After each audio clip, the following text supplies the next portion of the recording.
Ассаламу алейкум рахматуллахи баракату. Mana Raduga chiqdi.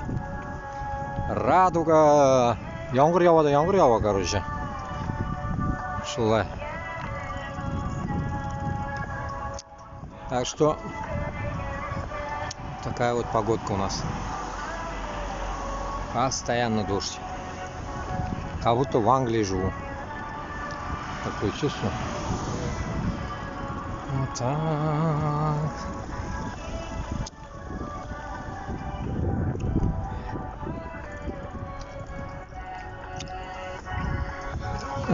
Красный.